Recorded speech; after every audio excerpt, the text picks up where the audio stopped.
আসসালামু আলাইকুম। আশার মিনি কিচেনে সকল বন্ধুদের স্বাগত জানিয়ে শুরু করছি। আজকে আমি নিয়ে এসেছি পাবদা মাছের খুবই মজাদার একটি রেসিপি নিয়ে। গরম ভাতের সঙ্গে খেতে কিন্তু অসাধারণ লাগে এই রেসিপিটি। আজকের রেসিপি পছন্দ হলে আমার চ্যানেলটি সাবস্ক্রাইব করে আমার পাশে থাকবেন। তো চলুন রেসিপিটি দেখে নেওয়া যাক। রান্নার জন্য আমি গ্যাসটা অন করে একটা কড়া বসিয়ে দিয়েছি আর দিয়ে দিচ্ছি পরিমাণ মতো সরষের তেল। দিয়ে তেলটা আমি একটু ভালো করে গরম করে নেব।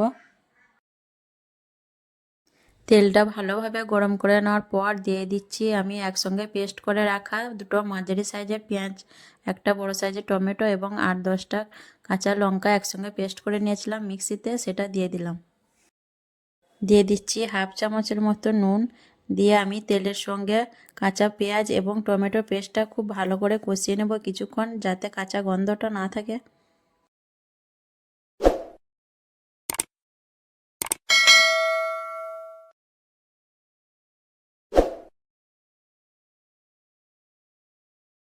পেঁয়াজ ও টমেটো পেস্টটা বেশ কিছুক্ষণ কষিয়ে নেওয়ার পর দিয়ে দিচ্ছি 1 চামচ হলুদ গুঁড়ো, হাফ চামচ লঙ্কা গুঁড়ো, হাফ চামচ কাঁচা ধনে গুঁড়ো, হাফ চামচ কাঁচা জিরে গুঁড়ো।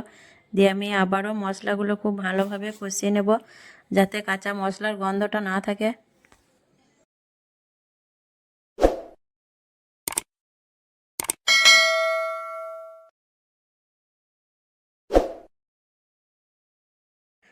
মশলাটা দেখুন বেশ কিছুক্ষণ কষিয়ে নেওয়ার পর মশলা থেকে তেল ছেড়ে বেরিয়ে এসছে।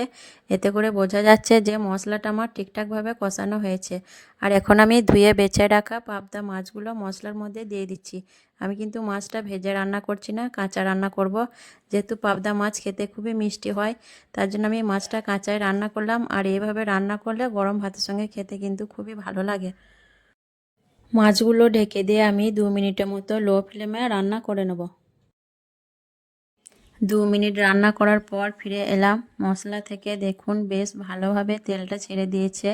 আমি হালকা করে মাছগুলো একটু নাড়াচাড়া করে নেব। নাড়াচাড়া করে নেওয়ার পর আমি মাছগুলো ভালোভাবে সেদ্ধ হওয়ার জন্য বেশ কিছুটা পানি দিয়ে দিচ্ছি।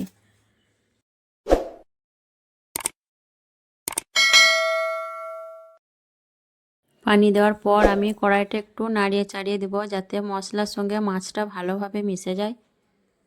মশলার সঙ্গে ভালো করে আমি মাছটা নাড়িয়ে চাড়িয়ে মিশিয়ে নিলাম। দিয়ে আবারও আমি ঢেকে দিয়ে রান্না করে নেব।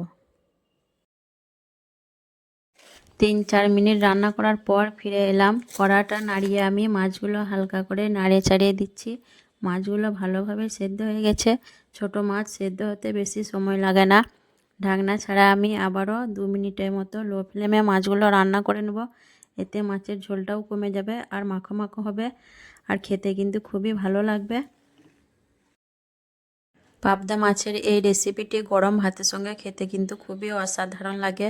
তো অবশ্যই একবার এইভাবে রান্না করে দেখবেন, খেতে খুবই মজার হয়। আর আজকের রেসিপি কেমন লেগেছে অবশ্যই কমেন্টে জানাবেন। ভালো লাগলে লাইক করবেন, শেয়ার করবেন আর আমার চ্যানেলটি সাবস্ক্রাইব করে আমার পাশে থাকবেন। তো আসবো আবারও অন্য কোনো রেসিপি নিয়ে। সকলে ভালো থাকবেন, সুস্থ থাকবেন। আল্লাহ হাফেজ।